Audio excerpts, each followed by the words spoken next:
মহামারীর ভিতরে থেকে তুমি পরিবর্তন কিভাবে এক্সপেক্ট করবে? আমরা মানুষ হবো কবে, এটা আমি আমাকে জিজ্ঞেস করছি যে আসলে মানে মানুষ হবো কবে আমি? হ্যাঁ, ওর পেতে তো ভালোই লাগে। হ্যাঁ, ওইখানে না যাই আর। কিন্তু এটা না দেখার মতো ছিল না, মানে এটা মানে 2 দিন, মানে প্রথম দিন থেকে মানে অসুস্থ হয়ে, মানে তারপর থেকে ফেসবুকে ঢোকাই মানে বন্ধ করে দিয়েছি। ফোনে যতটুকু খবর নেওয়া যায় কাছের মানুষজনদেরকে তাদের খবর নিয়েছি, ফেসবুকে ঢোকা যায় না। আর ফেসবুক তো এখন তো মাশাল্লাহ সবার হাতেই একটা করে নিউজ চ্যানেল আছে, যে যার মতো প্রোপাগান্ডা ছড়িয়েই বেড়াচ্ছে, যে যার মতো গুজব ছড়িয়েই বেড়াচ্ছে। দেশের মানুষ প্যানিক করছে, মানুষজন অসুস্থ হয়ে যাচ্ছে। আর এইদিকে ছোট ছোট বাচ্চাগুলা মানে একদম কি বলবো, মানে ঝলসানো ইয়ের মতো ঘুরে বেড়াচ্ছে, আর মানুষ সেখানে ফোন নিয়ে ঘুরে বেড়াচ্ছে। মানে এখন এই মুহূর্তে এটা তো আমি বলতেই চাই, এই মুহূর্তে আমার দেশের মানুষের মনুষ্যত্ব কোথায়? যারা পুড়ে গেছে তাদের কথা বাদ, সাধারণ মানুষের মনুষ্যত্ব কোথায়? আমাদের সবার হাতে একটা করে ফোন আছে, ব্যাস খালি ভিডিও করতে হবে, ফেসবুকে দিতে হবে। মানে ভিডিওটা যত ডেঞ্জারাস হবে, যত গ্রাফিক ভিডিও হবে, তত বেশি ভিউজ হবে, ব্যাস। বাচ্চারা দৌড়াচ্ছে, পোড়া বাচ্চারা দৌড়াচ্ছে, মানুষ ভিডিও করছে, বাবা মাকে খুঁজে পাচ্ছে না, মানুষ ভিডিও করছে। মানে পোড়া শরীর নিয়ে মানুষ রিক্সা খুঁজছে, সিএনজি খুঁজছে, কোনো সিএনজি ওয়ালা যাচ্ছে না, কোনো রিক্সাওয়ালা যাচ্ছে না, মানুষ ভিডিও করছে আর জিজ্ঞেস করছে ভাই কি হয়েছে। মানে আমাদের দেশের মানে মানুষ, আমরা যারা প্রতিদিন রাস্তায় বের হই, বের হয়ে কাজে যাই, আবার বাসায় আসি, আমাদের ব্রেইন কোথায়, মানে মনুষ্যত্ব কোথায়? তাহলে দেখা যাবে কি জানো, একটার পর একটা দুর্ঘটনা ঘটতে থাকছে, মানুষের মানে লাশের মিছিল পড়ে থাকবে, লাশের গোডাউন হয়ে যাবে, আর আমরা আশেপাশে ঘুরবো। মানে আমাদের আসলে জানারও দরকার নেই মানুষটা কেন মরলো, কিভাবে মরলো, একটু বেঁচে আছে কিনা, এখন হসপিটালে নিয়ে গেলে বাঁচবে কিনা, ওগুলোও আমাদের জানার দরকার নেই, আগ্রহ নেই, আমরা ভিডিও করবো কি হয়েছে, ব্যাস এইটুকু। আমি ক্ষমা চেয়ে গণমাধ্যম কর্মীরা যারা ছিলেন ওখানে, আমি তাদেরকেও বলতে চাই, আমি অনেক গণমাধ্যম কর্মীদেরকে দেখেছি, কিন্তু সেটা পরিমাণে খুব কম, যে ক্যামেরাটা রেখে তারা রেস্কিউ মিশনে অংশ নিয়েছে, আমি অনেককে দেখেছি, কিন্তু আমি বেশিরভাগকে দেখিনি। বেশিরভাগ গণমাধ্যম কর্মীদেরকে আমি দেখেছি, বিশেষ করে ফোন নিয়ে যারা আসলে, বা ক্যামেরা নিয়েও যারা, তারা ওখানে ভিড় তৈরি করেছেন, একটা পাবলিক ফিগার আসছেন, তাদের পিছনে সব গণমাধ্যম কর্মীরা ঝাঁপিয়ে পড়ছেন। আপনাদেরকে সবার আগে সতর্ক থাকতে হবে, দেশের যে কোনো কিছু একটা ঘটলে আপনারা সবার থেকে ইম্পর্টেন্ট জায়গায় থাকেন, আপনারাই সংবাদটা প্রচার করেন।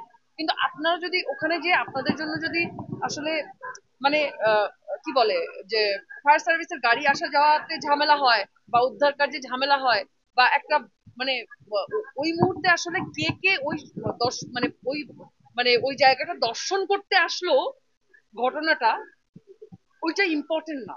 ইম্পর্টেন্ট হচ্ছে যে কজন বেঁচে আছে ওদেরকে কিভাবে তাড়াতাড়ি সুস্থ করা যায়, কিভাবে তাড়াতাড়ি হসপিটালাইজ করা যায়।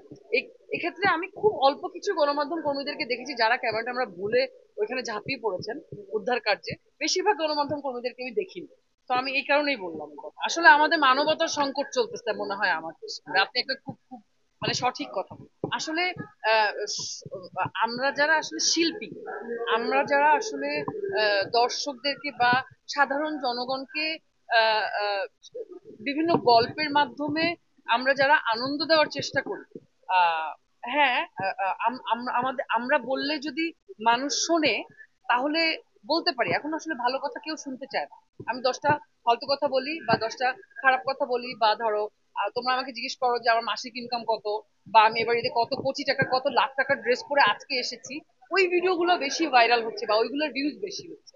কিন্তু তোমরা যদি আমাকে জিজ্ঞেস করো যে আপু এই যে মানবতার যেই মানে আসলে আমরা যে মানুষ মানুষ দিন দিন মনুষ্যত্ব হারিয়ে ফেলছে, এটা কি করলে বাড়বে আমি জানি না, আমি কি করলে বাড়বে আমি জানি না কি করলে বাড়বে, কিন্তু অ্যাটলিস্ট এটা না মানে আমাদের হাতেও নাই, আপনাদের হাতেও নাই, এটা প্রত্যেকে যার যার ব্যক্তিগতভাবে নিজ মানে স্বীয় অবস্থান থেকে সচেতন হতে হবে, স্বীয় অবস্থান থেকে কাইন্ডনেস মানে বাড়াতে হবে। মানে মানুষের প্রতি মানুষের যদি মানে ওই মায়া বা ওই দরদ না থাকে, একটা মানুষ রাস্তায় পড়ে থাকে কাতরালে, যদি আমাদের পকেট থেকে আগে দৌড়ায় ওই মানুষটাকে উঠায়, মানে আমাদের পকেট থেকে পানির বোতল না বের হয়ে যদি ফোন বের হয়, তাহলে আসলে এটা কিভাবে ঠিক হবে? এই এই মহামারী, মানে এর যে ভয়ঙ্কর মহামারী আমার মনে হয় না আর আছে, মনুষ্যত্বহীনের মহামারী। এটা মনে হয় যে মানে সকল যত বড় প্লেগ প্লেগ বা করোনা বা মানে যত যত বড় বড় দুর্ভিক্ষ হয়েছে পৃথিবীতে, আমার মনে হয় যে মনুষ্যত্বহীনতার যে মহামারী চলছে আমাদের দেশে, এর চেয়ে বড় মহামারী মনে হয় আর তৈরি হবে না বা সৃষ্টি হবে। হ্যাঁ, প্রতিবাদ করার যখন দরকার হয়, যখন কোনো কিছু মনে হয় খারাপ, তখন ওটা নিয়ে আমি কথা বলি, রাস্তায় নামার দরকার হলে রাস্তায় নামি, তারপর আবার ঘরে ঢুকে যাই। মহামারীর ভিতরে থেকে তুমি পরিবর্তন কিভাবে এক্সপেক্ট করবে? ধরো দেশে যখন একটা মহামারী চলছে, তখন তুমি ওখানে পরিবর্তন কিভাবে এক্সপেক্ট? ওটাই আসলে তো ওটাই বলতে হবে, কারণ আমরা যারা সাধারণ মানুষ, এই মুহূর্তে ক্যামেরার সামনে ছাড়া আমি যখন নিচে যাব, নিজের গাড়ি নিজে চালাই, আমি বাসায় যাবো, তখন তো আমি একটা সাধারণ মানুষ। তো আমার যদি ধাপ করে রাস্তার মধ্যে কোনো দুর্ঘটনা ঘটে যায়, বা আমি যদি কোনো অনাকাঙ্ক্ষিত ঘটনার সম্মুখীন হই, আমার দায় এই মুহূর্তে কেউ নিবে না। না প্রশাসন নিবে, না অন্য কেউ নিবে, কেউ নিবে না, কারণ ওই এনভায়রনমেন্টই নাই। আর একটা নতুন ইন্টেরিয়াম হোয়াট এভার, আমি ঠিক বলতে পারি না, আমার কাছে অনেক কঠিন লাগে বিষয়টা। তো তারা আসছে, তারা কাজ করবে আস্তে আস্তে। আহ, আহ, এত দ্রুত সবকিছু পরিবর্তন করে ফেলবে বা এত দ্রুত সংস্কার করে ফেলবে, এটা আবার এক্সপেক্ট করাও যাচ্ছে না। সবকিছুতে সময় লাগবে, কিন্তু মানে ওয়ে ভালো লাগছে না, একই রকম লাগছে, বুঝছো? একই রকম লাগছে। বাচ্চাগুলোর বিষয়ে তুমি জানতে চাও, বলো, স্পেসিফিক করে বলো প্রশ্নটা। কারণ বলতে গেলে যদি স্টার্ট করি এটা নিয়ে বলা, ধরো বলতে বলতে না, মানে থামানো যাবে না আর কি। এত ইস্যু আছে কথা বলা, এই বিষয়টা নিয়ে এরকম একটা ঘটনা তো ঘটার কথা না। এবং ঘটনাতে, যে কোনো ঘটনা ঘটার পিছনে দুইটা পক্ষ থাকে। So,